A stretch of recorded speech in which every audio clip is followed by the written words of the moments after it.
Hello everyone, welcome back to Dakshata academy channel. तो कैसे आप सब?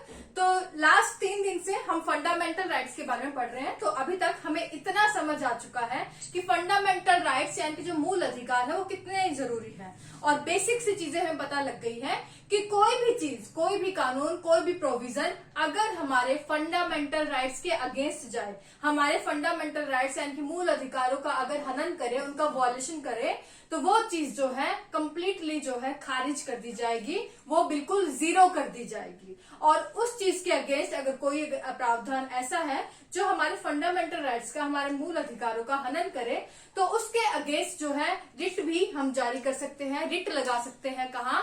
सुप्रीम कोर्ट या हाई कोर्ट में आर्टिकल 32 और 226 के तहत। तो इसलिए हमारे जो फंडामेंटल राइट्स है बहुत जरूरी है।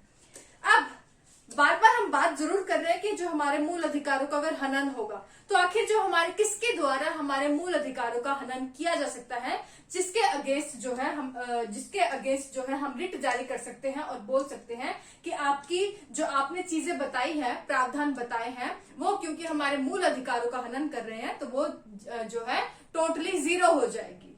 तो इसके लिए आर्टिकल 12, तो आर्टिकल 12 से आपके फंडामेंटल राइट शुरू है, आर्टिकल 12 से लेकर 35 तक।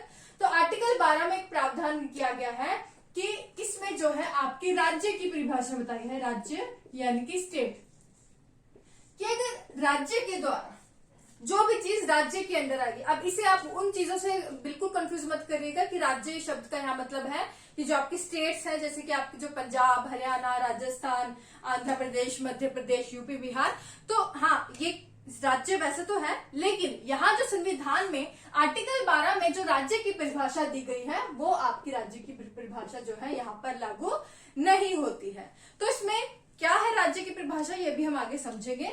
तो आर्टिकल 12 में कहा गया है कि राज्य की परिभाषा आपको दी गई है कि अगर आपका जो है राज्य ऐसा कोई प्रावधान करता है जिससे कि आपके मूल अधिकारों का हनन हो, तो आप उसके अगेंस्ट जो है रिट लगा सकते हैं, यानी कि वो जो प्रावधान किए गए हैं, क्योंकि वो आपके मूल अधिकारों का हनन कर रहे हैं, तो वो खारिज कर दिए जाएंगे। तो अब मेन मुद्दा आता है आर्टिकल 12 के अंदर कि अब हम ये समझे कि किसके अगेंस्ट हम रिट जारी कर सकते हैं, कौन हमारे मूल अधिकारों का हनन नहीं कर सकता है। तो राज्य के अंडर जो भी राज्य जो चीजें मानी गई है, वो आपके मूल अधिकारों का हनन नहीं कर सकते, उसके अगेंस्ट जो है आप जो है रिट लगा सकते हैं। तो राज्य के अंदर आप 4 चीजें लिखें, जिससे आप इजीली इसकी लैंग्वेज समझ जाएंगे कि राज्य का मतलब क्या है, क्या परिभाषा इसकी दी गई है। तो पहले पॉइंट पे आप लिखे राज्य में आपके सेंटर के अंदर, केंद्र में देखें तो क्या है आपकी केंद्र सरकार, central government, okay, central government, और जो है आपकी पार्लियामेंट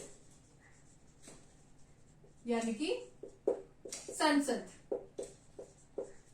तो क्या हो गया कि राज्य क्या डिफाइन करता है, आपका स्टेट, आपकी जो सेंट्रल गवर्नमेंट है, केंद्र सरकार, और संसद को जो है डिफाइन करता है कि अगर इन दोनों में से कोई भी, अगर ये दोनों कोई भी, या आपकी सेंट्रल गवर्नमेंट या संसद आपके मूल अधिकारों का हनन करते हैं, तो वो चीजें जो है खारिज कर दी जाएगी। उसके अगेंस्ट आप जो है सुप्रीम कोर्ट या हाई कोर्ट में जा सकते हैं, रिट लगा सकते हैं।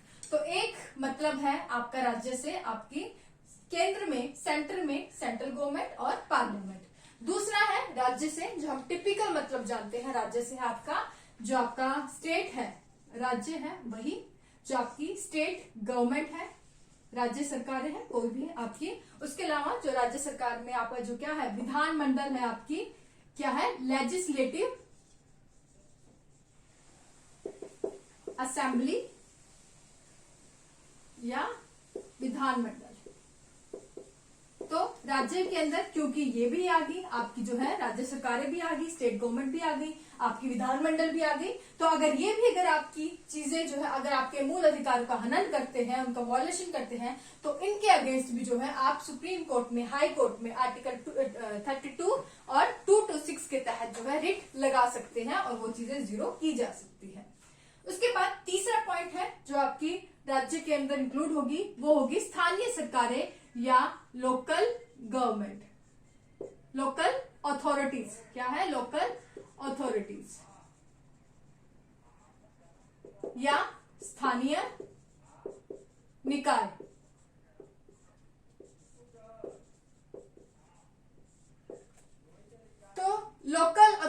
में या जो स्थानीय जो आपकी निकाय है उसमें क्या आती है, जो आपकी लोकल जो जितनी भी अथॉरिटीज हैं, जैसे कि आपकी क्या है पंचायत, आपकी जो है म्युनिसिपल कॉर्पोरेशंस मतलब आपकी जो जितनी भी नगर पालिकाएं हैं, नगर निगम है, तो नगर पालिका, नगर निगम, पंचायत, ये सारी आपकी क्या है लोकल बॉडीज है, लोकल जो है आपकी अथॉरिटीज है। तो ये ऐसे इस तरह की जो बॉडीज है वो भी क्या है आपकी क्या है वो राज्य की परिभाषा के अंतर्गत आएगी कि अगर ये भी आपका फंडामेंटल राइट्स का अगर इनके द्वारा वायलेशन होता है तो ये भी जो है जो भी प्रावधान इनके द्वारा किए जाएंगे वो आपके खारिज कर दिए जाएंगे अगर वो आपके मूल अधिकारों का हनन करते हैं। उसके बाद कह दिया गया 4th पॉइंट में, जो कि काफी जो है जिस पर विवाद रहा, एटसेट्रा या अदर्स। तो अब अन्य में ये समझना हमारे लिए अब मुश्किल हो गया कि अब अदर में कौन कौन आएगा, अन्य में कौन कौन आएगा, क्योंकि हम किसी को भी कह देंगे कि वो भी राज्य है, ये भी राज्य है, इन्होंने जो है हमारे अगेंस्ट जो है हमारे मूल अधिकार का हनन किया, तो हम इसके अगेंस्ट भी जो है रिट लगा देंगे सुप्रीम कोर्ट या हाई कोर्ट में। तो ये एक डेफिनेट नहीं बताया गया कि जो राज्य क्या है, मतलब अदर्स में आप किसी भी कोई भी XYZ पर्सन कह देगा कि ये क्योंकि अथॉरिटी जो है ये भी राज्य के अंदर आता है और ये जो है अदर्स में आता है, तो हम इसके अगेंस्ट भी जो है रिट लगा सकते हैं। तो ऐसा कुछ जो है डिफाइंड नहीं था। और इसी तरह एक जो मुद्दा बना अदर्स में वो बना आपका न्यायालय का, यानी कि जुडिशियरी का।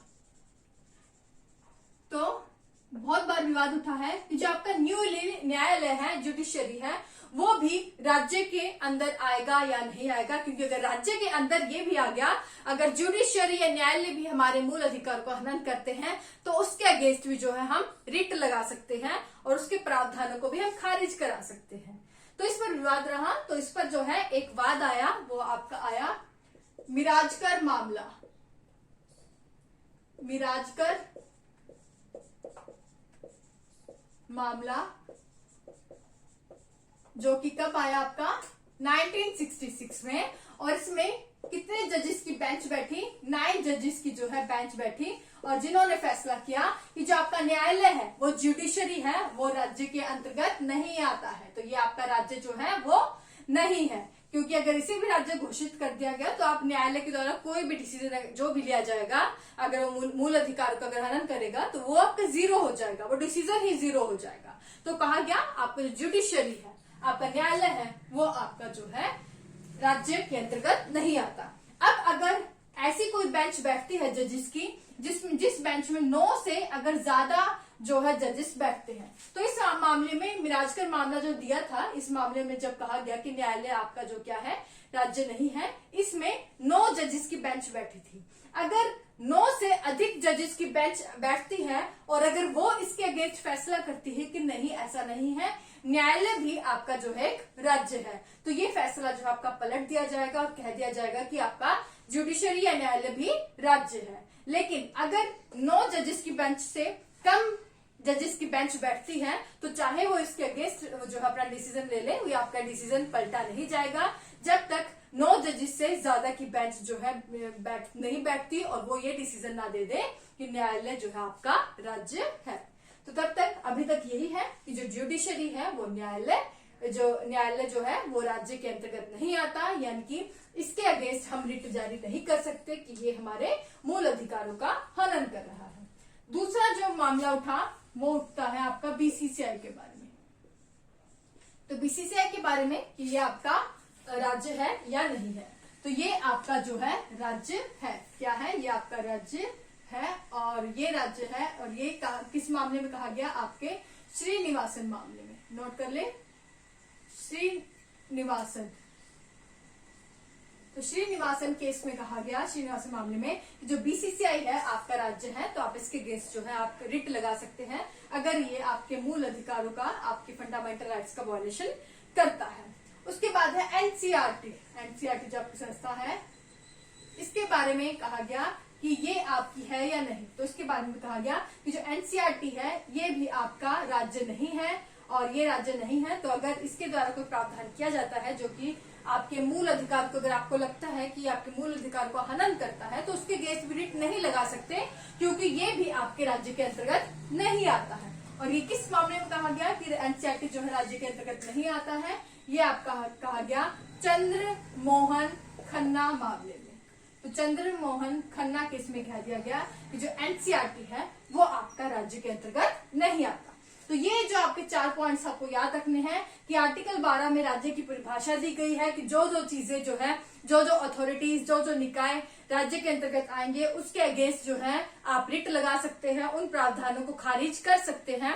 जो है वो आपके जो प्रावधान है पूरी तरह से खारिज कर दिए जाएंगे, वॉयलेट कर दिए जाएंगे अगर वो आपके मूल अधिकारों का हनन करते हैं। तो पूरी तरह से जो है वो आपके जीरो कर दिए जाएंगे अगर वो आपके फंडामेंटल राइट्स का वॉयलेशन करते हैं। और राज्य के अंतर्गत कौन कौन आता है? आपकी सेंट्रल गवर्नमेंट, आपकी पार्लियामेंट, स्टेट में स्टेट गवर्नमेंट, आपका विधानमंडल, लोकल अथॉरिटीज जैसे कि पंचायत, नगर पालिका, नगर निगम। अदर्स में आपका न्यायालय नहीं आता तो उसके अगेंस्ट आप जो है रिट नहीं लगा सकते या अगर आपके मूल अधिकार का हनन होता है। बीसीसीआई आपका राज्य है तो इसके अगेंस्ट आप रिट लगा सकते हैं कि बीसीसीआई हमारे मूल अधिकारों का हनन कर रहा है। उसके बाद है एनसीईआरटी, ये भी आपका राज्य के अंतर्गत नहीं आता है तो इसके अगेंस्ट भी आप रिट नहीं लगा सकते। तो ये था हमारे फंडामेंटल राइट्स के जो पहला जो है आपका आर्टिकल 12।